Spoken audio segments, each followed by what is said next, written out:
Hi, Reform UK leader Nigel Farage has said that his party is in pole position to become the new opposition should the Tories collapse at the general election, with the party closing in on the Conservatives in the polls as Farage's 11th hour election gamble already paid off. Let's get the views of tonight's newsmaker, former government minister and broadcaster Ann Widdecombe, and lovely to see you this evening. You told me on this program some time ago that Nigel Farage did not need to stand as an MP or lead the party. Have you changed your mind? Is the lady for turning?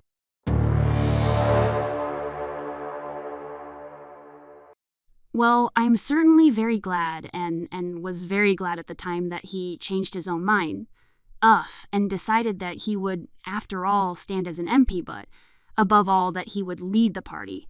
Now I think Richard Ty did a tremendous job. He got us from being in no 2 or 3% in the polls to where we were when the election started, which was solidly in the teens. He did all of that. But Nigel Farage has that junqua, which the public just love, and so I'm absolutely delighted that he's chosen that. I do think that as long as he was campaigning for us up and down the country, he would have been effective, but he's doubly effective where he is now. And you think he's got the junior half the country thinks he's full of he's having a laugh, isn't he? Talking about being the opposition. If Reform UK are lucky, they'll win 1 seat.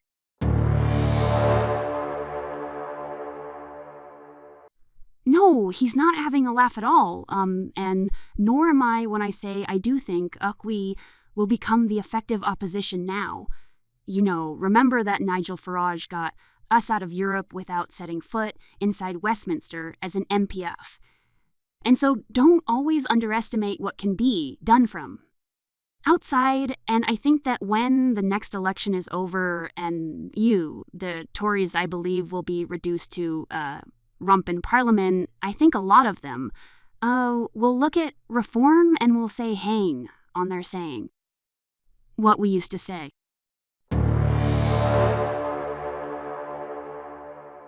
Anne, could you give me a prediction or not? Prediction, but sort of the worst case scenario for Rishi Sunak. How small that rump could be? Could it be less than 100 MPs?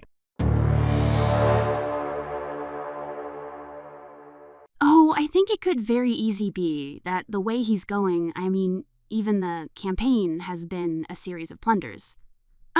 But a week is a long time in politics. We've got 3 weeks until the election itself. I'm not counting any chickens. Nigel isn't counting any chickens, and I think that we will have to wait and see the scale of the defeat, but massive defeat it will be. And when they say a vote for reform is a vote for Labour, that is, nonsense Labour is going to win anyway. So you might as well argue that a vote for the Tories is a vote for LA.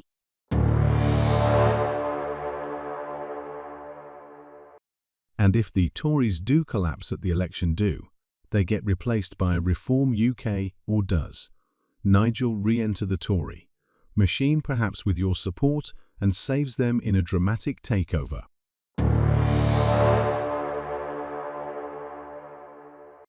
I think the only way they will be saved is not by you, Nigel, joining the Tories, but by them joining reform and having a realignment of the center-right. I mean, that is what we need in this country. We need a realignment of the center-right, because what we've got at Westmay, red party, and we've got a pink party. We haven't actually got a center-right party. Although, and I would have thought that Nigel Farage fancies reinventing this venerated institution, the Conservative Party, the most successful political force in the history of European democracy, a party of which you were a proud member for many years. Would you rejoin a reformed Conservative Party that enjoyed the support of someone like Nigel Farage.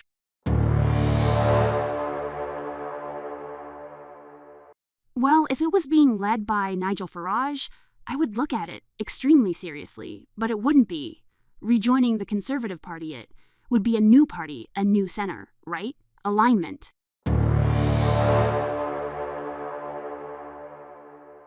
So, and are you determined that the brand must die?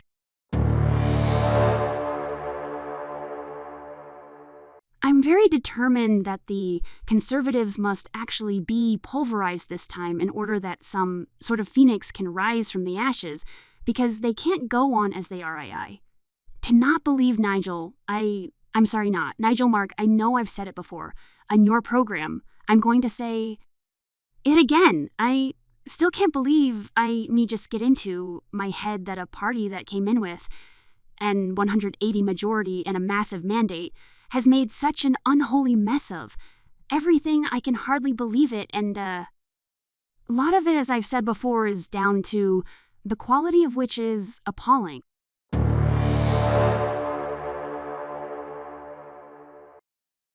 Well, they certainly miss you. Let me tell you that in Can We Talk about social media, much of the election is being fought on TikTok, on Twitter, Instagram, all the rest of it. Let's take a look at a couple of popular internet videos known as memes to the kids, where, oh well, there you go, and there's satire. If you were running for your seat right now, would you be doing TikTok video?